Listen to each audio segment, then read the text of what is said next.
Hi guys, welcome back. Yes, the first overnighter of 2022. Welcome back on the Veluwe. And this time we are not close to Camping Boszicht. We are at another part of the Veluwe, near the village of Kootwijk. And we will be doing a nice overnighter here. Not a very long one, just to get a little bit in the flow for this year's season. As you can see on my back, the Waymark gear. Lite, my first try of them. So, looking forward to start using the pack. And I'm really looking forward to this hike as well. And I hope you will as well. It's the first one of the year, so always a special one. So enjoy. So Ravi and I will be hiking about 10 kilometers today. And we will pass some nice sand dunes as well. So I hope that we can show you a new part of the Veluwe. It's one we're not coming very often, so a lot of new places for us as well. So we will be surprised. But most important is that we are out, and that's what matters.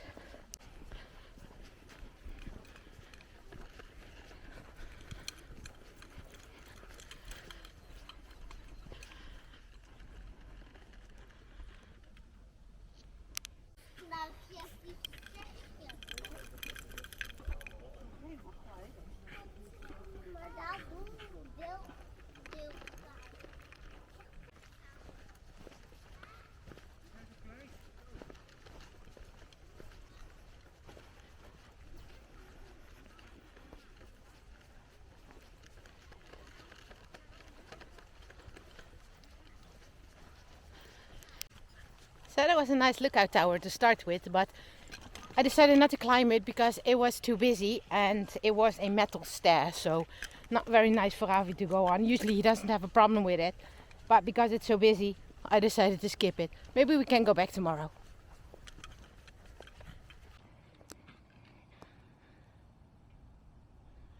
Ravi? Ravi? Hi? Happy to be out again, just as I am. Had to work 4 days in a row this week, so we haven't been able to go out. Then this is an absolute treat.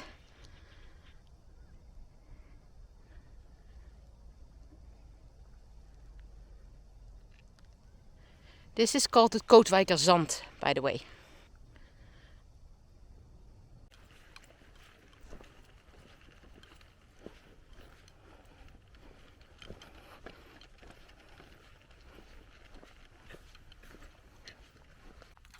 Go! Off you go! Happy doggy! Yeah! A happy doggy.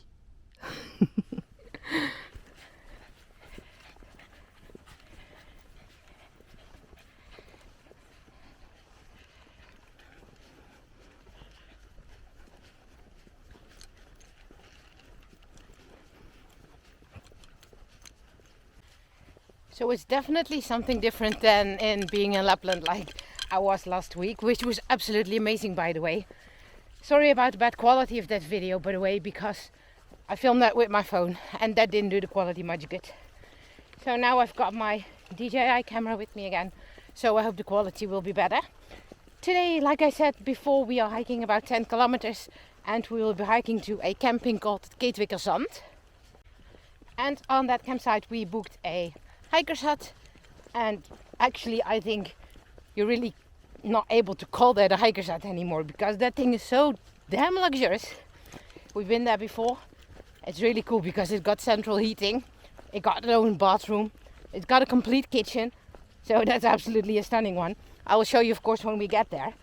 And although the temperature now is very mild, tonight it will be very cold, so the heating is really a plus. And unfortunately I still do not have the gear to do some proper winter camping, so staying in the tent tonight was a little bit too much. So those hikers hut, they are absolutely a gift in winter time. We love to use them, although we prefer to camp in our own tent, but this makes it possible for us to hike overnighters throughout the entire year.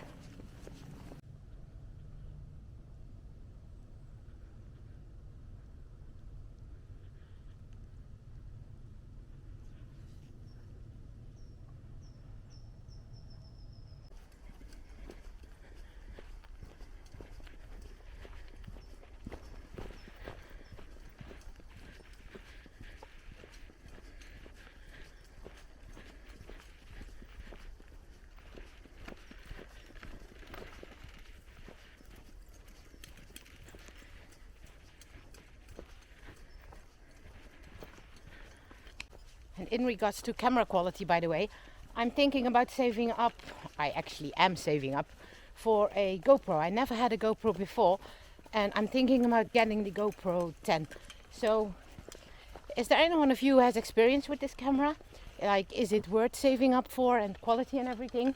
Because I've never used a GoPro. So if you would like to know anything, let me know in the comment box down below, so then I know it's worth saving for or not. So these shorter weekend trips, they are absolutely great to try out new gear, because Ravi's now wearing his little backpack for the first time. And as you can hear, the things that I've attached to it are really making noises against each other, and that gives me a sign that I have to rearrange that, because this does not work, because that will irritate, I think, when you're walking a longer hike. So it's all rattling. That's the word I was looking for. Rattling against each other. Maybe you can hear it in the background, but you just could see it. So that's a lesson learned. Try to fix that tonight when we're at the hiker's hut. As you can see right here, there's some wild boar activity as well. And I think there might be a reasonable chance that we're going to see some this weekend, because it was on the news last week that there is some extreme hunger among the wild boar. So they are coming really close to people. Several dogs have been attacked as well, and they're really looking up people for food. So maybe we will see one, or maybe even more this weekend. I hope not, but you never know. You're on the Veluwe. So the Veluwe, I think, has the most wild boar of the Netherlands. So chances are reasonable, but we will see. Did you spot our new, so to say, lucky charm already? This is Moomin, and Moomin is some sort of mascot or very famous figure in Finland. So I got this one last week in Lapland. So meet Moomin. He will be joining us on our hikes this year, I think.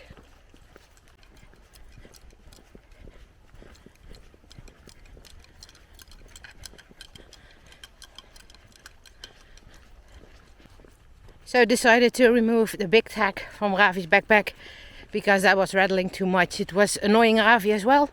So those are also little signs that your dogs give you that they are not comfortable. So always be aware of them.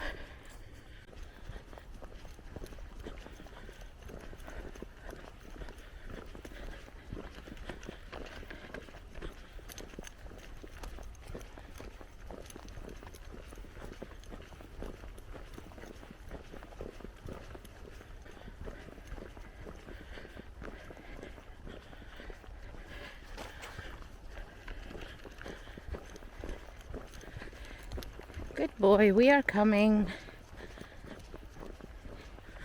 It's so nice when Ravi's checking in like this, just looking around very quickly to check in if I'm there.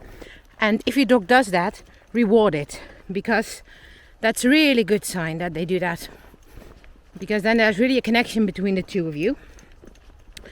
So that's always good to keep your eye on. Ravi, this way. Come here. Come on, good boy. I always train on that as well. When I start backpacking or hiking with the dog, I always reward those check-in moments. And I still do that later on, but not for every time they check in. But that's really a good thing to use in your training.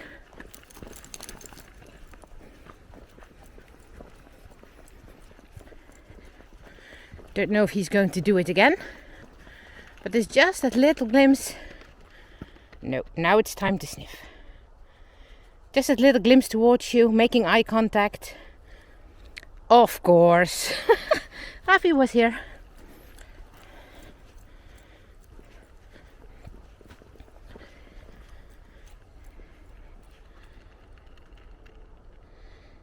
See the check-in moments. And now, of course, he looks because I'm stopping. But when they do it while you're hiking, always reward it. Or at least try to capture those moments and reward them. You can either use a clicker for that if you do clicker training.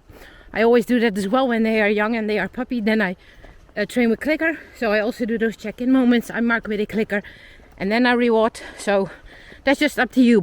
And of course, it's not something you have to do, but it's something that I highly recommend to do.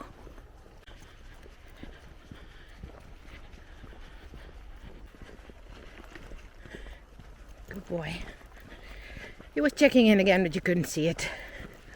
So therefore I mentioned a good boy.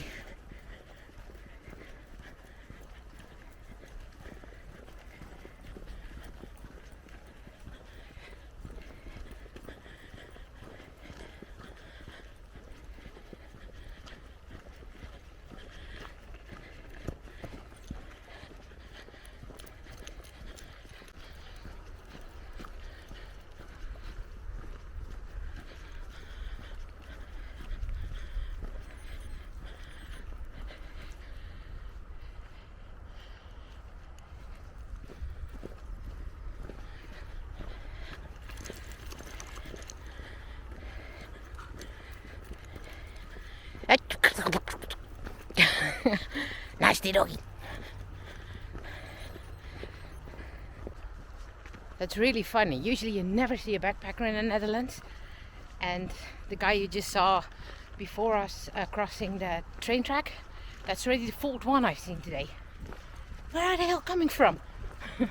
Looks like the Dutch people are finding a new hobby.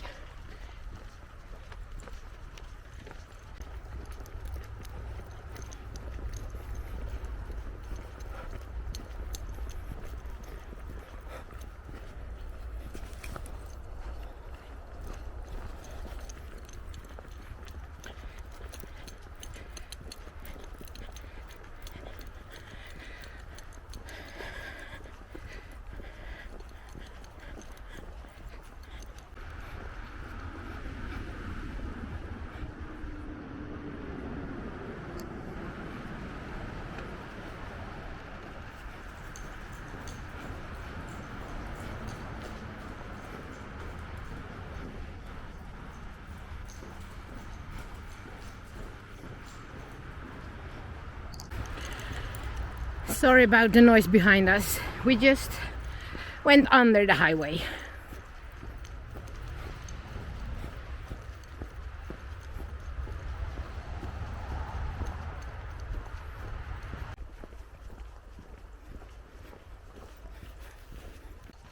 So I just passed the sign, and that was a really good one, because in the forest here behind me that you're not allowed to enter because that's a quiet area or a quiet zone for the wildlife. So they can live freely there without being disturbed by any people. So that's really good. I think they should get more of these zones, because the Netherlands obviously is a small country and even more and more things are happening between people and wildlife. So areas like that, great.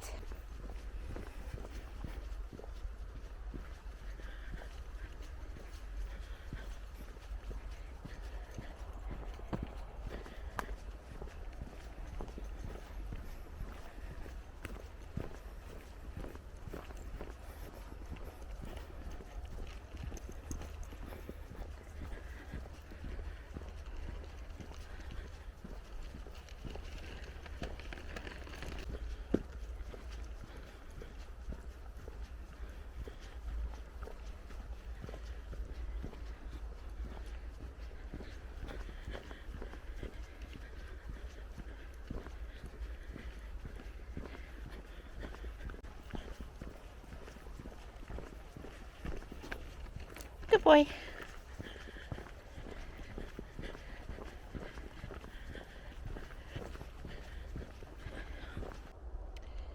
After that little hill you see here behind me, I know there's a great picnic spot. I've been here before, so fingers crossed that nobody else has found it. Then we can have lunch, and then I can try out the dehydrated pasta lunch recipe that you saw me making a few videos ago. Let's go.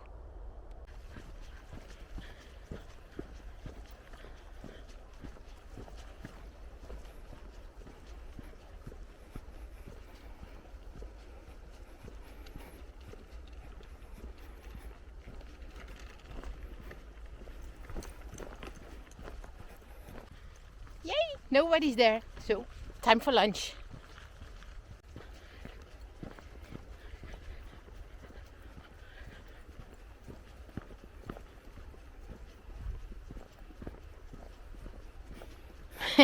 Ravi thinks it's time for lunch as well.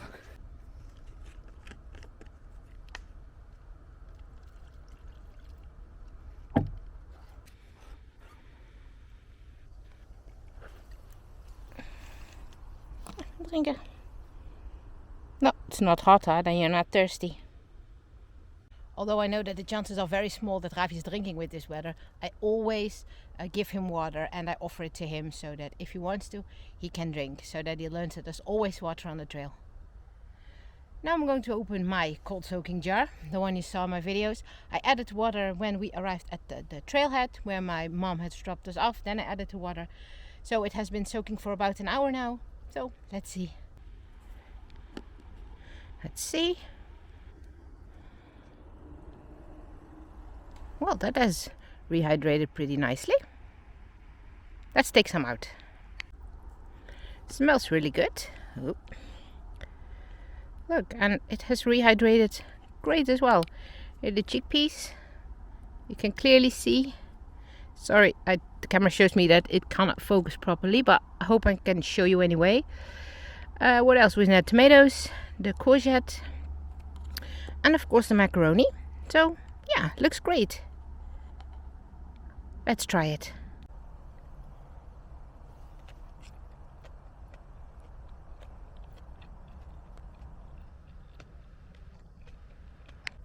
That's a surprise. The vegetables are really crunchy. The pasta is rehydrated, absolutely great. So did the chickpeas. Awesome. Didn't expect this to be to be honest.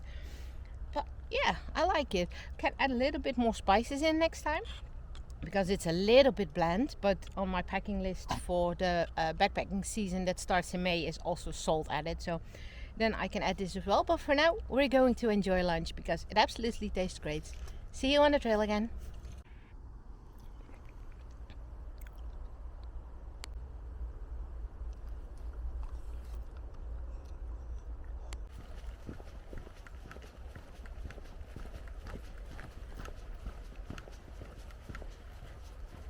Now that was a positive surprise. I didn't expect that. Never had a cold soaking recipe before, so actually I didn't know what to expect, but for some reason I was thinking that things were remain crunchy or anything, doesn't really rehydrate, but absolutely great. And in regards to the portions, it was way too much. So I think I can make even 4 portions out of this recipe instead of 2. So that's something to know for the next time. Also in regards to the herbs and spices, add a little bit more, then I think it would taste even better. I decided to not take a too long break because the weather is mild but still chilly when you're sitting down. And clever as I am, before I drove here this morning, I passed by my work, got myself a new jacket, and what did I do? I left it in the car. Good move. Not. So I was cooling down quite quickly, so therefore I decided to just had some of the lunch. Didn't eat it all, it was way too much, like I said. Give Ravi his lunch snack and he's off to go again. I think we are halfway now. Sorry about my watch that's telling me that I have to turn left. I think we're halfway now, so let's continue. We're about to leave the forest and then we'll be entering a heather area again. So that would be a nice other sort of environment to show you again. So see ya.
Well, there wasn't too much to film on the last part because of the maintenance in the forest. We had to skip the part over the heather as well, so I could not show you that unfortunately, but hopefully I will be able to show you tomorrow. We are now almost at the campsite, and of course I will show you the hiker's hut when we arrive, but don't be surprised that there is already stuff inside. It does not mean that you have to share these huts with other people, with strangers, because you don't. Because we are a little bit further from home, my mom and Max are staying with us tonight, so they are already at the hut, so it's just our own stuff that's already in there. So don't be surprised about that.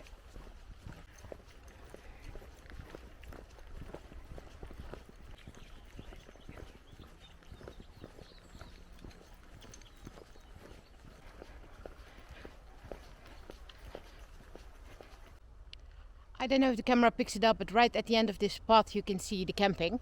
So that means that we are at the end of today's hike.